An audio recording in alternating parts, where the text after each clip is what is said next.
TTT News. The European Union and the government of Trinidad and Tobago are celebrating almost 5 decades of partnership. We speak to that relationship with new European Union Ambassador to Trinidad and Tobago, Peter Cavendish, along with Assistant Program Coordinator, EU Development Fund Unit at the Ministry of Planning and Development, Davin Jagessar. It's time to go in depth with me, Dike Rostant.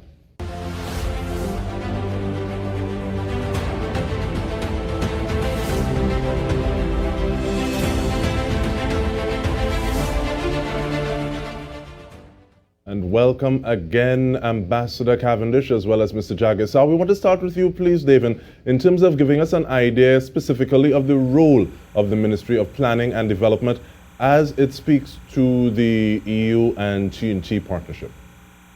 Well, good evening, DK, and thanks for having me. So essentially, the Ministry of Planning and Development has always held the mandate for coordinating international development cooperation in Trinidad and Tobago.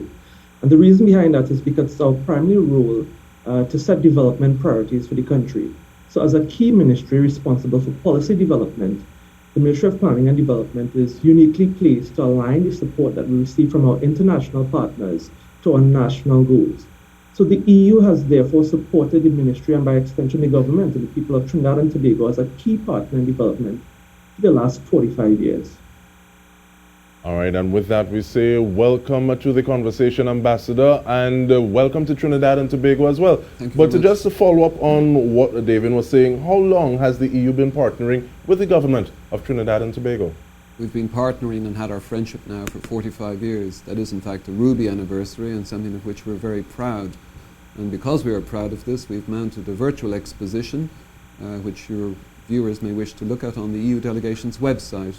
It sets out 40 years of collaboration, friendship, partnership, and really both sides have benefited from this.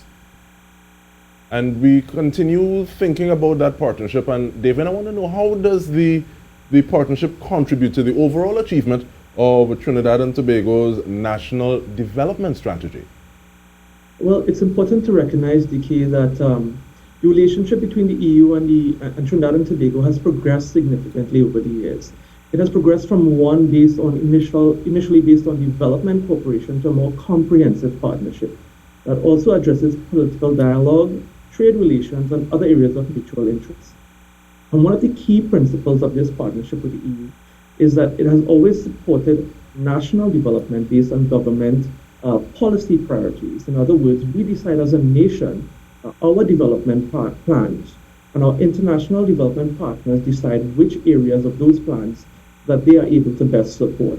So in other words, it's a partnership based on common objectives and shared values. In a sense, this has been the basis of EU resources and support over the years here in TNT. Now, looking at those shared values, for it to be a win-win, there has to be almost like a clear objectives to follow, goals to work towards. So, Ambassador, what are some of those key objectives for the EU's presence in Trinidad and Tobago? Well, in fact, we overlap very closely with the objectives of the Trinidadian government. We have shared objectives and values for ocean governance, sustainable development, human development, economic development, in particular the ongoing crisis in the climate change, and we have here a small island developing state. These matters are very pertinent to you. They're very pertinent to us as well. So on virtually all of the range of issues that a government can discuss with external parties such as the European Union, we have very much the same shared values. It is your government, though, that establishes the programs, and then we are often invited to contribute in some way, either financially or with expertise. But we have overlapping in many areas. I've mentioned the climate change, the ocean governments. I haven't mentioned peace and security. We must remember the Caribbean is a zone of peace and security, which is something I would say I'd like to compliment the people of the Caribbean region who live in coexistence in such a good way together. And it's one thing to say, okay, well, these are the things that we want to work on, but these things require resources.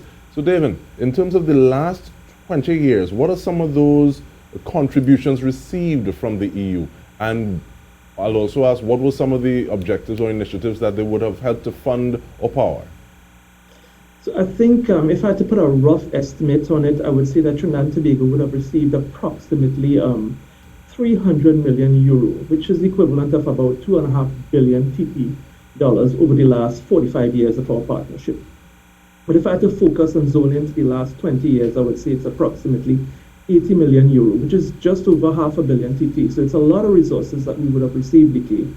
And as I mentioned, that figure was just a rough estimate of the grants received. But Ambassador just mentioned that we would have received quite a bit of technical assistance as well. There have been numerous EU consultants here in Trinidad and Tobago, a lot of studies done that were conducted to support government's work and even civil society. So I say that to emphasize that it's just not about the funding only, but the EU has been sharing their know-how, their expertise to support TNT's development.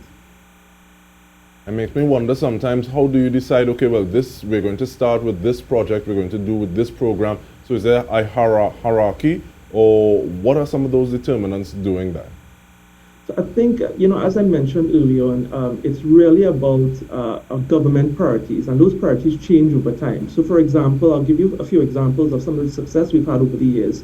Under the 9th European Development Fund, or the EDF as we commonly call it, this targeted higher education, and the program in TNT not only saw the establishment of the first tertiary education policy, but we were able to achieve our goal of a 60% participation rate in higher education. And the reason that this area was targeted was because of the pace of industrialization that TNT was experiencing during the early 2000s, right? So what we needed was a highly skilled workforce to meet the growing labor market needs. And then also we needed that workforce to attract further investors into TNT. I'll give you another example, Dike. So for example, under the 9th EDF again, we gave support to HIV/AIDS, right? And the troubles that we were facing during that early period in the early 2000s, right?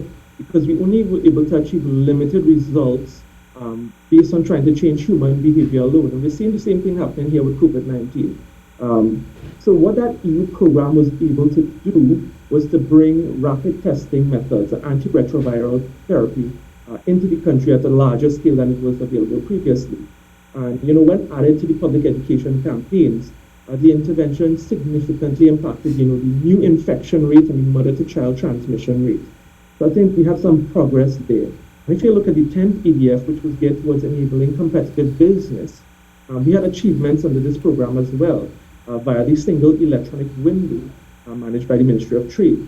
And this allowed Trinidad and Tobago to jump 12 spaces on the World Bank ease of doing report just in a matter of 4 years. So we had quite a bit of positive achievements based on this partnership with the EU. And as I mentioned, those programs that we designed were based on the policy priorities of the day, based on the relevant challenges that we were facing at that particular point in time in our nation's history. All right, so this is something that we want to continue in terms of looking at. So we've seen or we've heard some of the things that have happened in the past. We want to look to the future. On the other side of this conversation, we are speaking with European Union Ambassador to Trinidad and Tobago, Peter Cavendish, along with Assistant Program Coordinator, EU Development Fund Unit, here at the Ministry of Planning and Development, Davin Jagessar. This is In Depth. Stay with us. We return with more.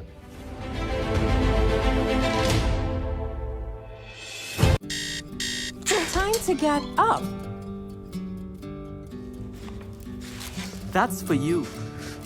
And that's for you. Feel better, Mom. Panadol Multi-Symptom. Relief in minutes. 7 cold and flu symptoms. Panadol Multi-Symptom. A dose of efficacy and care. Do you need help getting your child ready for primary school? Let us supercharge your child's ordinary tablets into the most powerful learning tool by installing the JG and Friends educational apps. Develop fluent reading and word-building skills, spelling and vocabulary, social skills, language acquisition with literacy-building activities, mathematics, cursive and non-cursive writing skills, fine motor skills, creative and critical thinking skills, self-expression with play, dance, and music. Complete their learning experience by getting our workbooks, wall charts, flashcards, and writing mats. All material provided is aligned with the Ministry of Education's curricula. It is a very, very good thing to introduce to your children. I think with the JG and Friends was a sturdy, strong foundation. Multiple options are available. Apps only, workbooks only, or a complete package with tablets. Call now to order at 800-ROOM. That's 800-7323. Ensure your child is fully prepared to enter primary school. Every word, every line, every paragraph depicts a real moment in someone's life. A father, a sister, a a mother, a brother. We at Newsday are dedicated to you, the people, and through independent, unwavering journalism, strive to always bring your stories to life. Because your stories are more than just words. Newsday, independent and credible.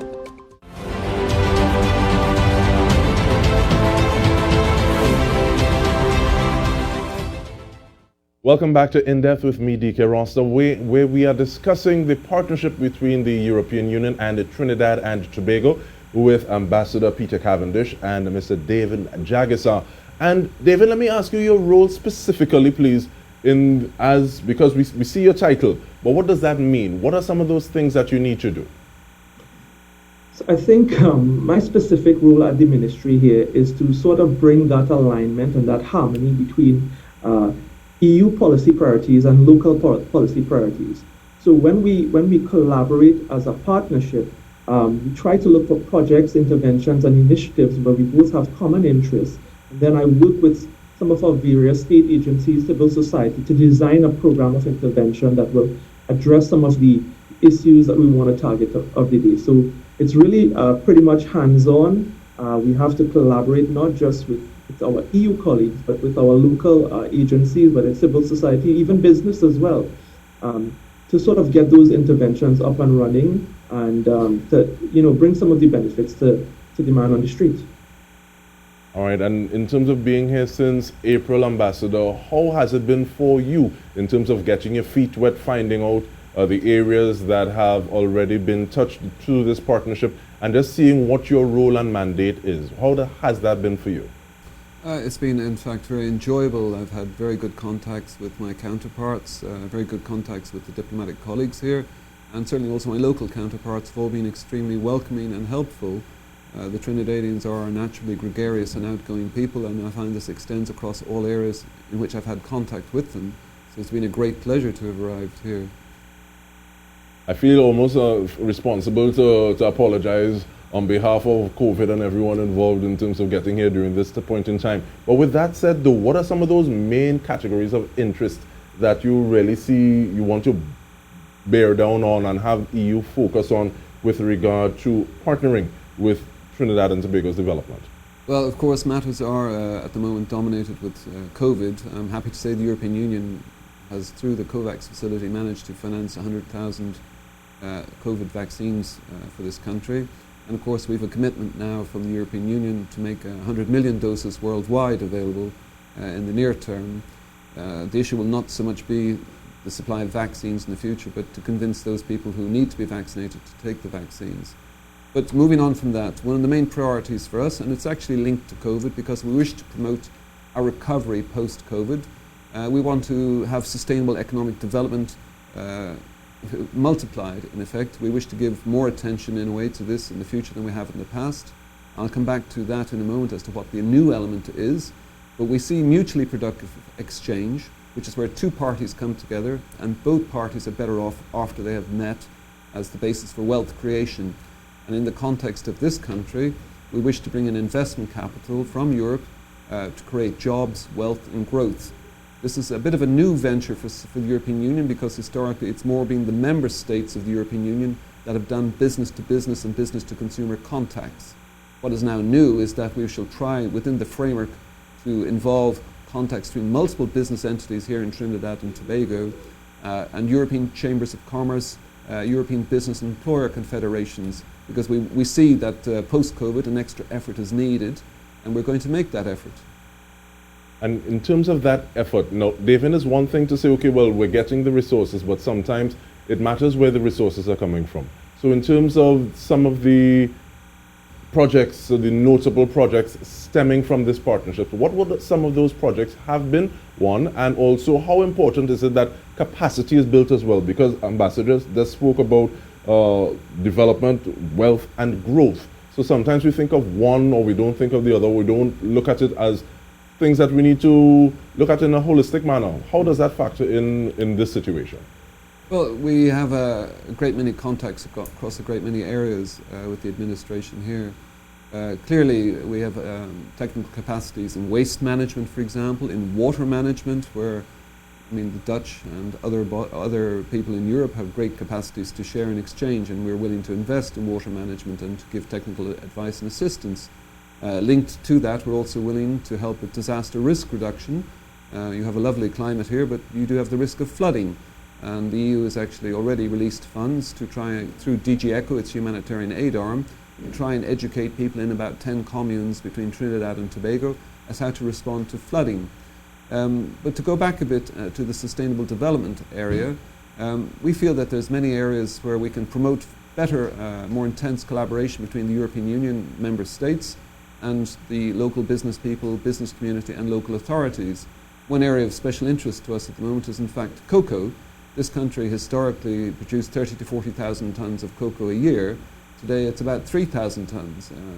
There are complex reasons behind this, but we would like to help this country to develop and re-enter the cocoa industry. It's a $100 billion a year industry, and this is something that we feel Trinidad and Tobago could have quite a sizable share of.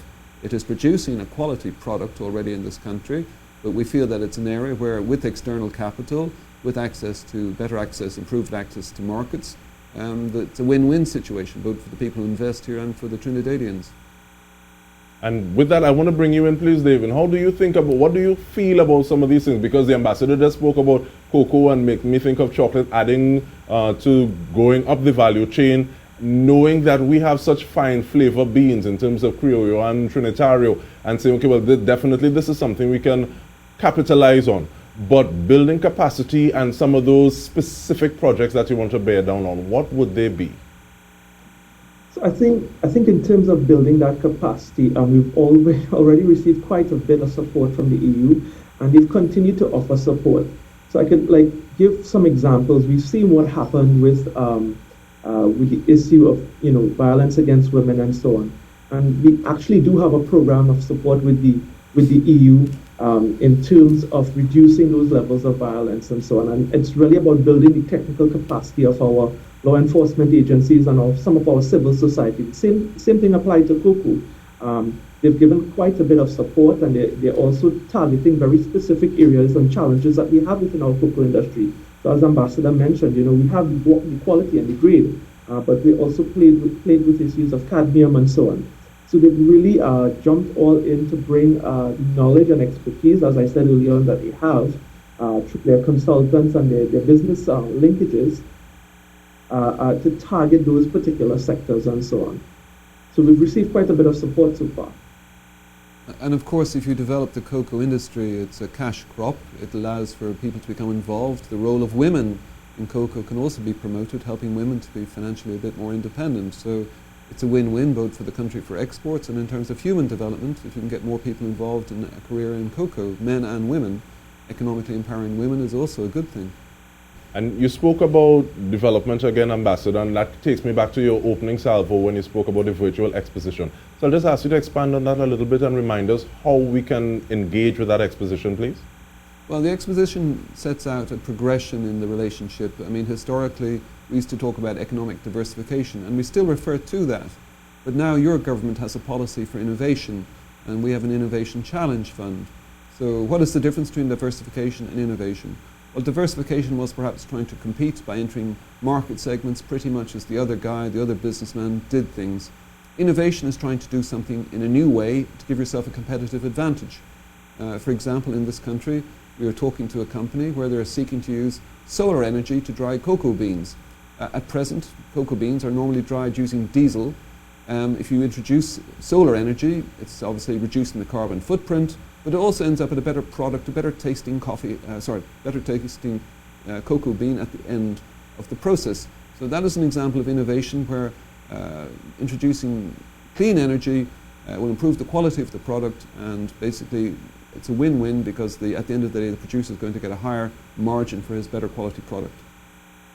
And with that, it makes me want to find, we have in 30 seconds each, what are some of those key initiatives that you're looking forward to during your tenure? And I'll also possibly ask you, Davin.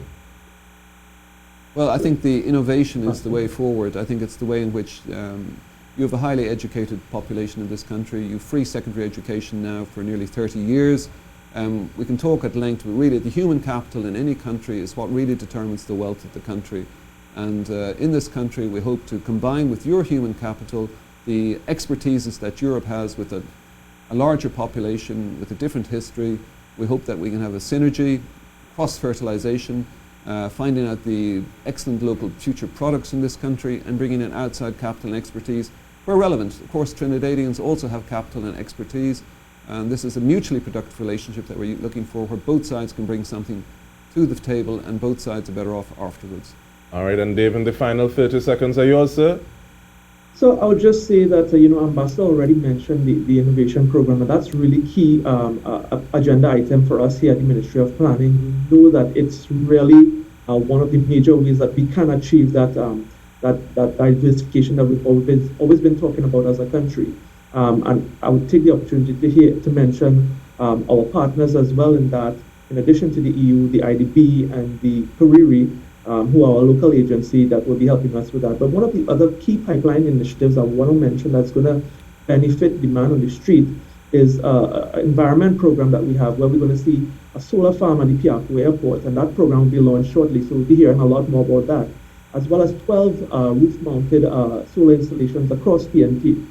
And that's really going to bring some benefit to us. Again, I'll mention some of our other partners on those projects that have been partnering with us and the EU, which is the Airports Authority, and as well the UNDP. One of the key things is that they're also going to support, remember I spoke about the expertise, they're also going to add some support for our regulatory framework. And one of the challenges that we've had over the years with the adoption of solar is the lack of that regulatory framework. So if we don't have that, it's always going to be a little bit too expensive for the man on the street. And finally, Davin, how do people contact the Ministry of Planning and Development if they want to find out some of this information, if they want to get an idea of some of the future outlooks? How do they do that? So I think one of the best ways to contact us, like myself, it's davin.jagessarplanning.gov.tt. You contact the relevant agencies and so on. Ourselves at the EDF unit, we've always been willing to assist persons who have been interested in many of these programs. And just contact us through the Ministry PBX line, 612-3000. It's easy number to remember, and we're always there to help and support. All right, we want to thank you so much, Davin Jagessar. We also want to thank you, Ambassador Peter Cavendish. And we want to thank you on behalf of the entire TTT News team for tuning into In Depth. I'm Dike Rostant. Thank you for joining us.